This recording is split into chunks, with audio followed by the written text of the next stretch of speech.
নমস্কার, দেখছেন ওঙ্কার বাংলায় এক পেশা ভিন্ন নেশা। আমি মিহিকা রয়েছি আপনাদের সঙ্গে, আর আজকে আবার চলে এসেছি একটা বিশেষ এপিসোড নিয়ে। আমরা জানি আমাদের এই অনুষ্ঠানে আমাদের সঙ্গে এমন সমস্ত অতিথিরা থাকেন যারা তাদের প্রফেশনাল লাইফ, তাদের কর্মজীবনটাকে সামলানোর পাশাপাশি তাদের যেটা ভালো লাগার কাজ, তাদের যেটা ভালোবাসার বিষয়, সেটার চর্চাটাকেও বাঁচিয়ে রেখেছেন। কিভাবে তারা এই দুটো জীবনের মধ্যে সুন্দর করে ব্যালেন্স করেন, সেই নিয়েই বেশ জমজমাট হয়ে ওঠে আমাদের এই অনুষ্ঠান। আর আজকে আবার কিন্তু আমাদের সঙ্গে রয়েছেন একজন বিশেষ অতিথি। তিনি পেশাতে সফটওয়্যার ইঞ্জিনিয়ার, কিন্তু তার নেশা লেখালেখি, এবং তিনি নেশার দিক থেকে বাচিক শিল্পীও বটে। আমি আজকের বিশেষ অতিথি শ্রীপর্ণাদিকে ওঙ্কার বাংলার পর্দায় স্বাগত জানাচ্ছি। নমস্কার। নমস্কার। প্রথমেই যে প্রশ্নটা না করলে নয়, সফটওয়্যার ইঞ্জিনিয়ার একদিকে, আর একদিকে সাহিত্য, দুটো ব্যালেন্স হয় কিভাবে? অ্যাকচুয়ালি সফটওয়্যার ইঞ্জিনিয়ারিং করতে গিয়ে এখন আমার একটা ছোট ফার্ম করে আছে, সফটওয়্যার ফার্মে। ওটা করতে গিয়ে যে রেটে এক্সহশন হয়, তার জন্য একটু অক্সিজেনের দরকার হয়। আমার প্যাশনটা হচ্ছে সেই অক্সিজেন। তাই রাত্রে একটু লেখালেখি, একটু পড়াশুনোগুলো না করলে মানে তার পরের দিনের রসদটা পাই না, তার পরের দিনের চিন্তাটা কী করে করবো সেটা পাই না। আর একটা জিনিস, প্রত্যেক দিনই কিছুটা সময় পুরো ব্ল্যাঙ্ক হেডে থাকতে হয়, মানে প্রফেশনাল লাইফে যাতে মানে কিছুটা সময় থাকতেই হয়। সে থাকাটা কী নিয়ে থাকবো, তখন আমি সাহিত্য নিয়ে ঢুকে পড়লাম। বড় ছোটোবেলা থেকে আমার সাহিত্যের ন্যাক হচ্ছিল। আমি বাংলাতেও স্পেশাল অনার্স করেছিলাম with chemistry and computer science. বেশ, তবে লেখালেখির শুরুটা কিভাবে হয়েছিল? লেখালেখির শুরুটা হয়েছিল, আমি কিন্তু খুব বেশি দিন লেখালেখি শুরু করিনি। আমার বাংলা ভালো লাগতো এইটুকুই। বাবা মারা গেলেন হঠাৎ করে। বাবা মারা যাওয়ার পরে 2014 সালে আমি একটা বিশাল শূন্যতার মধ্যে পড়ে গেলাম, একটা ডিপ্রেশনে চলে গেলাম। সেই সময়টাতে আস্তে আস্তে আস্তে আস্তে আমি লেখালেখিটা শুরু করি। অনেস্টলি স্পিকিং, লেখালেখিটা আমাকে সেই ডিপ্রেশন থেকে বার করেছে। একদমই ভালো লাগার কাজ, ভালোবাসার কাজ তো আমাদেরকে এই স্পেসটাই করে দেয় না।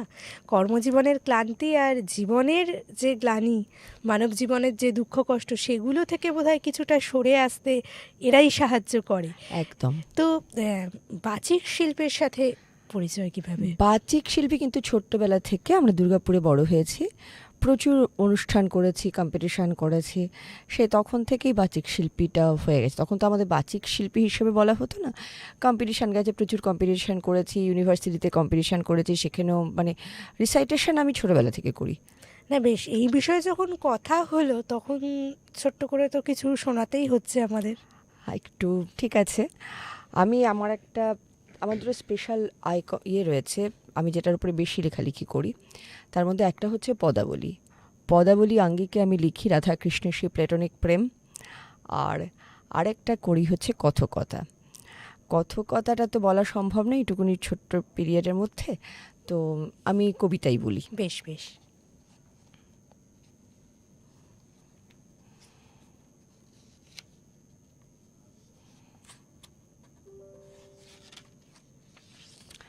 আমার এই রাইগাথা বইটা এবছর বইমেলাতে রিলিজ হয়েছে। এতে রাইয়ের মানে কৃষ্ণের জন্ম থেকে রাধার ভাব সম্মিলন, এরকম 32টা কবিতা দিয়ে করা হয়েছে বইটা। আমি কবিতার প্রিপারেশন নিয়ে আসিনি, যেটা বেরোলো সেটাই পড়ছি। কবিতাটির নাম ঝুলন।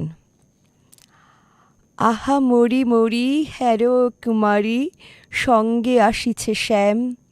শ্রাবণ নিশীথে যমুনা সকাশে, কেকা মিলিয়াছে আপন বিলাসে, ঝুলনে দুলিছে শ্যাম। সই ও মোহন রূপেতে মজেছে কিশোরী, দোলায় দুলিছে দোহে। কদম গন্ধ আনিছে বহিয়া, নুপুরের তান রহিয়া রহিয়া, কত কথা কহে মোহে। সখী দোলায় দুলিছে দোহে। হ্যারো চারিদিকে ঝলিছে ঝালরে মেঘচন্দ্রেরও মিলনে, যমুনা উছল মিলন বাসরে, মত্ত দাদুরি ডাকে বারে বারে। মেঘ সাজিয়েছে চাঁদ অভিসারে, আবার আসিছে শ্যাম। সখা ভুলিয়া যেও না মথুরা নগরে, ফিরিয়ে আসিও প্রেম পারাবারে। শ্রীমতী আসিবে ভরিয়া গাগরি, যমুনা ঢালিবে স্নেহ সুধাবারি।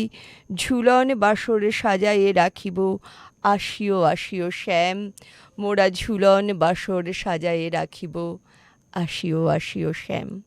অসাধারণ, মানে যে গল্প ছোট থেকে আমরা সবাই শুনে আসছি, একদম সবারই বোধহয় প্রথম পড়া প্রেমের গল্পটা এই রিলেটেডই হয়, রাধাকৃষ্ণ রিলেটেডই হয়। সেটাকে যে এত সুন্দর করে তুলে ধরা এবং সেই মধ্যযুগীয় ছন্দ একদম। সেটাকে ফিরিয়ে আনা, তার মানে কি, মানে মধ্যযুগের সাহিত্য নিয়ে বেশ ভালো মতো পড়াশোনাও হয়েছে। ওই সময়ের যারা পদাবলী লিখছেন আর্থসামাজিক যে ব্যবস্থাটা ছিল, তাদের মধ্যে সবচেয়ে বেশি ইন্সপায়ার কে করেছেন আপনাকে? রবীন্দ্রনাথ।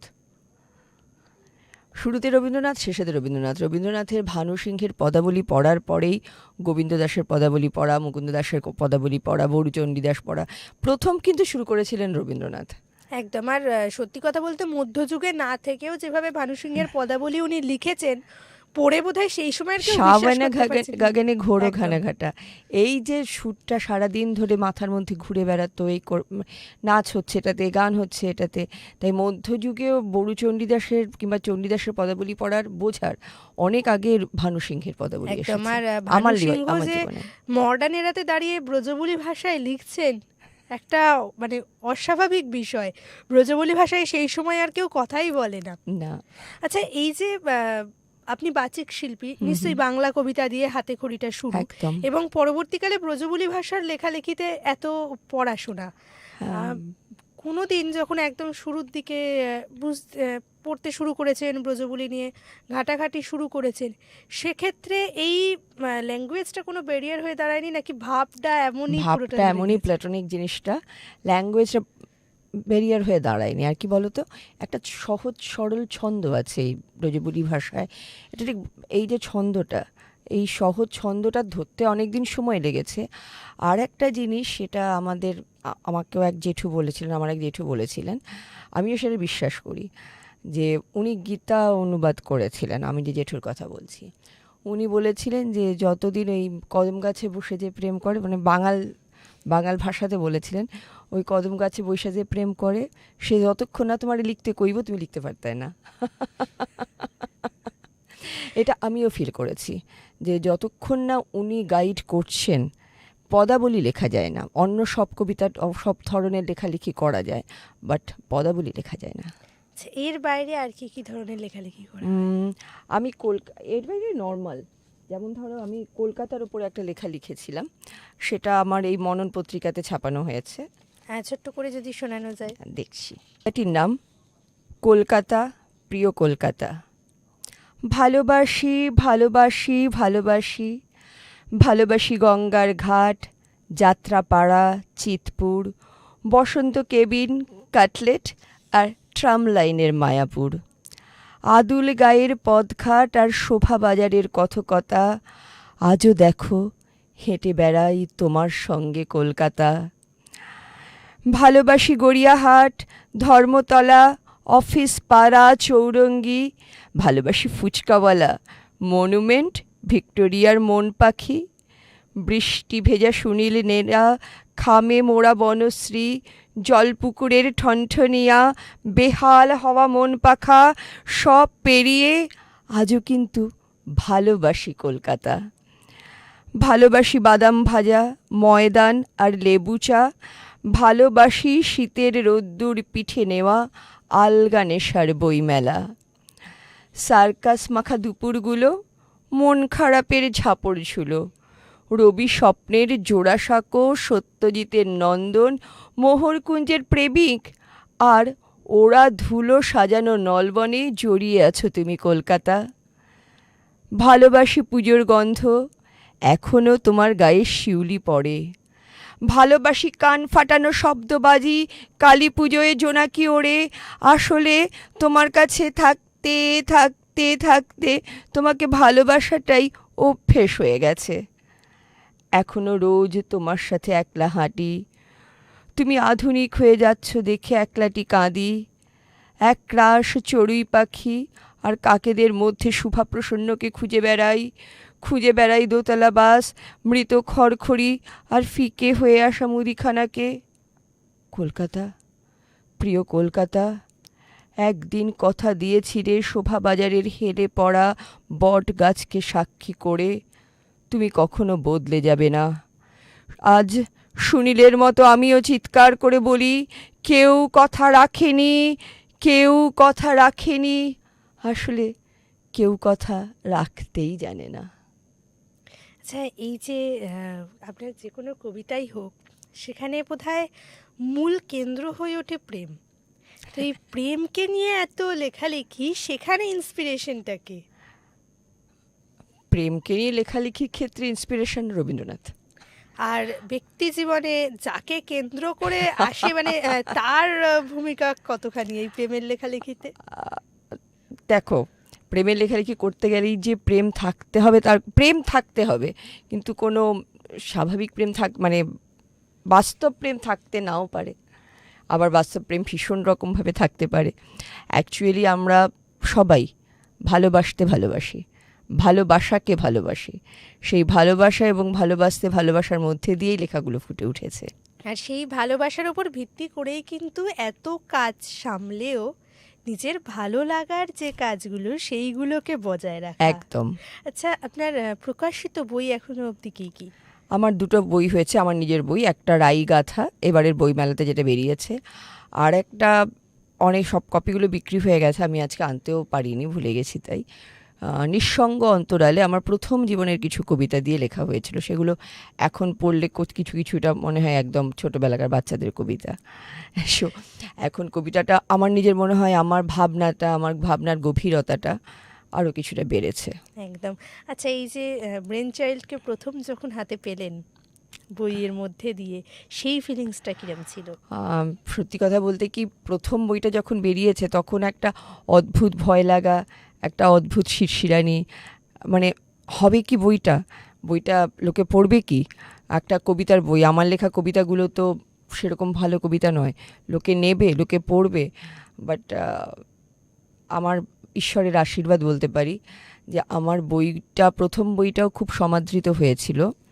ইভেন বাংলাদেশের নেত্রকোনায় একটা মেয়েদের লাইব্রেরি আছে, সেই লাইব্রেরিতে আমার বইটা রয়েছে।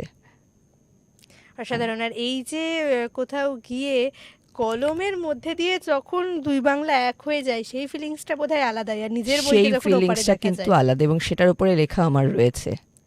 বেশ, না তাহলে সেটা কি একটু শোনানো যাবে আমাদের? শোনানো যাবে। এটা নববর্ষের দিন লিখেছিলাম, এই নববর্ষে না, আগের গত নববর্ষে। কবিতাটির নাম শুভ নববর্ষ। এখনও তো বৈশাখ আছে এবং রবিকাল শুরু হয়নি, তো এখন এই কবিতাটা প্রাসঙ্গিকও হতে পারে। সীমানা, কেমন আছিস? তোর খবর পাওয়ার আশায় দিন রাত গুনতে গুনতে সময় পেরিয়ে যুগান্তে। জানিস, কাল অনেক দিন পরে গেছিলাম ইছামতিতে। হিজল গাছের গোড়ায় এখনও সেই রকম নৌকো বাঁধা। মনে আছে সীমানা, তুই আর আমি সেই নৌকোগুলোতে এপার ওপার করতাম, নদীটা আমাদের সাথে হাসত খিলখিল করে, আর নৌকোগুলো দে দোল দোল দে দোল দোল দে দোল দোল। মনে পড়ছে সেই মাঝ দুপুরে স্কুল পাড়িয়ে আম পালাবার ধুম, ও চৈত্রের এরকম শেষ বেলায়। আজ ইছামতির হাওয়াতে হঠাৎ করে স্মৃতির পাতাগুলো উল্টে পাল্টে সবুজ, অবুঝ গাল গড়িয়ে ঠোঁটের কোনায় নোনতা।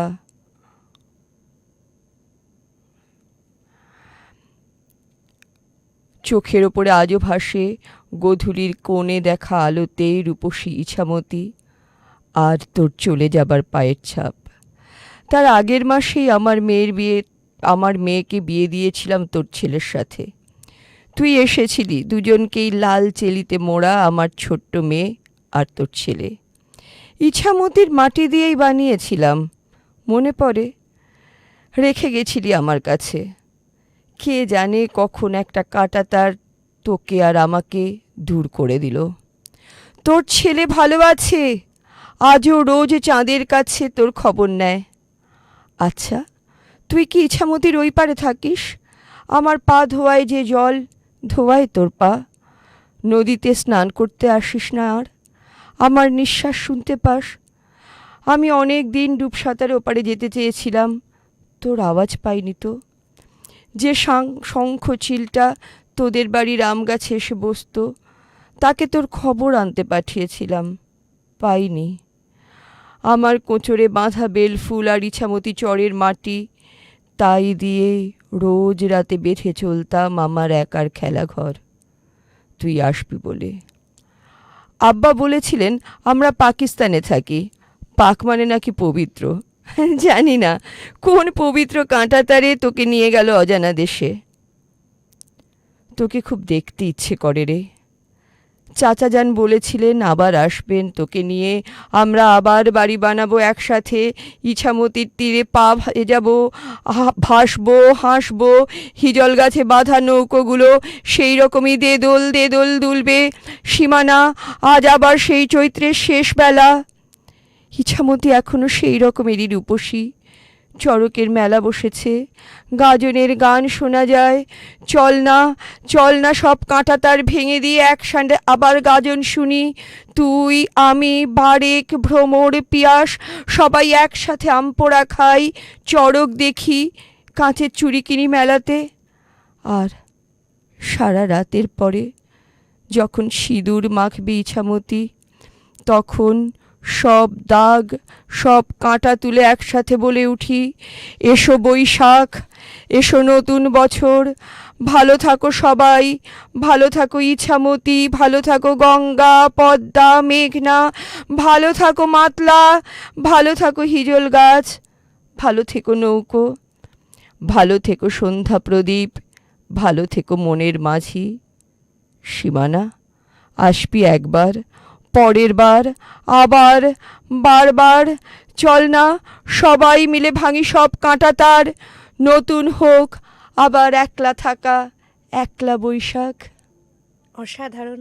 আর সত্যি কথা বলতে এই যে আলোচনা, তার সাথে আবার এত সুন্দর 3টে কবিতা আমাদেরকে উপহার দিলেন শ্রীপর্ণাদি, সেই জন্য ওঙ্কার বাংলার তরফ থেকে অনেক ধন্যবাদ। আর এত ব্যস্ত শিডিউল একজন অন্টারপ্রেনার, তিনি তার এত কাজের মাঝখানে আমাদেরকে এতটা সময় দিয়েছেন, আমাদের সাথে এতটা সময় থেকেছেন, আর সে তার জন্যও আরও একবার ধন্যবাদ। আশা করি ভবিষ্যতে আবার আমরা একসাথে বসবো, স্ক্রিনে আরও কবিতা শুনবো, আরও অনেক গল্প হবে। তবে আজকের মতো এপিসোড এখানেই। আর এপিসোড শেষ করার আগে আপনাদের জন্য আবার সেই দুটো কথা, যেটা আমাদের ভালো লাগার কাজ, যেটা আমাদের ভালোবাসার কাজ, দিনের শেষে কিন্তু সেটা আমাদেরকে আমাদের এই ইঁদুর দৌড়াদৌড়ি সেই গ্লানি থেকে বাঁচার উপায়টা দেয়, বাঁচার জায়গাটা দেয়। তাই নিজের ভালোবাসার কাজটাকে বাঁচিয়ে রাখুন, চর্চায় রাখুন, আর খুব ভালো থাকুন। দেখতে থাকুন ওঙ্কার বাংলা। নমস্কার।